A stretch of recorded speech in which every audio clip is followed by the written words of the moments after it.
The 48 laws of power का ये chapter पहला। दोस्तों, क्या आपने कभी देखा है कि ऑफिस में सबसे ज़्यादा मेहनत करने वाला इंसान हमेशा सबसे ज़्यादा सफल नहीं होता। कई बार कम टैलेंट वाला इंसान प्रमोशन ले जाता है और ज़्यादा टैलेंट वाला वहीं का वहीं रह जाता है। क्या किस्मत इसका कारण है या कोई ऐसी गलती जो हम हर रोज़ करते हैं लेकिन हमें दिखाई नहीं देती?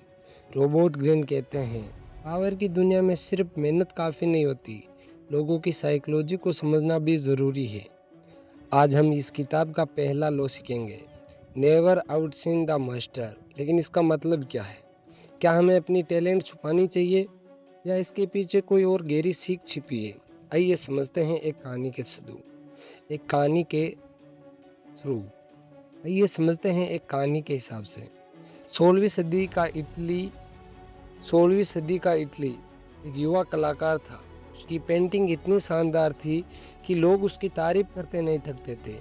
कुछ समय बाद उसे राजा के दरबार में काम करने का मौका मिला। वहाँ पहले से ही राजा का पसंदीदा कलाकार मौजूद था। युवा कलाकार ने सोचा, अगर मैं अपनी सबसे बेहतरीन पेंटिंग बनाऊंगा तो राजा मुझसे खुश होगा। उसने महीनों मेहनत की और ऐसी पेंटिंग बनाई जिसकी पूरे राज्य में चर्चा होने लगी। लोग कहने लगे, ये तो पुराने कलाकार से भी बेहतर है। लेकिन जिस दिन उसे इनाम मिलने की उम्मीद थी, उसी दिन उसे दरबार से निकाल दिया गया, क्योंकि उसने राजा का नहीं, राजा का सबसे भरोसेमंद कलाकार का अहंकार चोट पहुंचा दिया है। दोस्तों, यहीं से रोबोट ग्रीन अपनी पहली सीख शुरू करते हैं। रोबोट ग्रीन कहते हैं, हर इंसान चाहता है कि उसे सम्मान मिले, उसे महत्वपूर्ण महसूस कराया जाए। अगर आपका बॉस, आपका मेंटोर या कोई सीनियर ये महसूस करने लगे कि आप उससे ज़्यादा चमक रहे हैं, तो कई बार वे आपको सपोर्ट करने की बजाय आपको असुरक्षित महसूस करने लगाता है। यही वजह है कि इतिहास में कई प्रतिभाशाली लोग अपने टैलेंट की वजह से नहीं, बल्कि गलत समय पर टैलेंट दिखाने की वजह से हार गए। मैं आपको एक रियल लाइफ एग्जांपल देके बताता हूँ। मान लीजिए आप किसी कंपनी में काम करते हो, मीटिंग चल रही है, बॉस एक आइडिया बताते हैं, आपके पास उससे भी बेहतर आइडिया है। अगर आप सबके सामने कह दे, सर आपका आइडिया गलत है, मेरा बेहतर है, हो सकता है लोग आपकी इंटेलिजेंस की तारीफ करें, लेकिन बॉस के मन में आपके लिए असहजता पैदा हो जाए। अगर वही बात सम्मान के साथ सही समय पर और सही तरीके से की जाए, तो वही बॉस आपका सबसे बड़ा सपोर्टर भी बन सकता है। इस लॉ का सही मतलब क्या है? दोस्तों, इस लॉ को बहुत लोग गलत समझते हैं।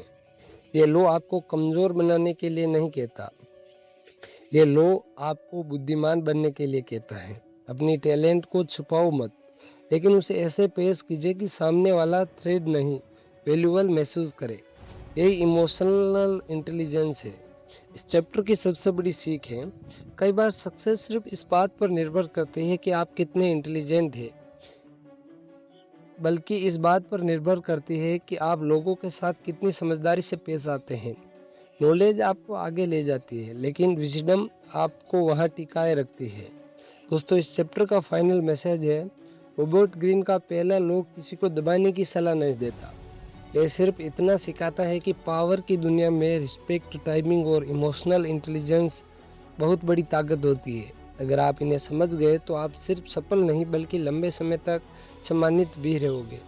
अगर आज का law never outshine the master आपको पसंद आया तो वीडियो को लाइक ज़रूर करें और बुक बूस्ट को सब्सक्राइब कर लीजिए, क्योंकि अगले वीडियो में हम सीखेंगे लॉ 2, जहाँ रोबोट ग्रीन बताएंगे कि भरोसा किस पर करना चाहिए और क्यों कभी कभी दुश्मन भी आपकी सबसे बड़ी सीख बन सकता है। और अगर अभी तक आपने the psychology, money and rich dad poor dad and हमारी जो भी बुक समरी है वो नहीं देखी, तो आप हमारे चैनल पर जाके प्लेलिस्ट देख सकते हो। तब तक के लिए पढ़ते रहिए, ग्रो करते रहिए और याद रखिए, असली पावर सिर्फ ताकत में नहीं बल्कि समझदारी में होती है। तब तक के लिए जय हिंद, जय Bharat, take care, bye bye. And by the way, आज मैं बोल रहा हूँ, इस चैनल को सब्सक्राइब ज़रूर कर देना, क्योंकि ये आपकी लाइफ ज़रूर बदलेगा।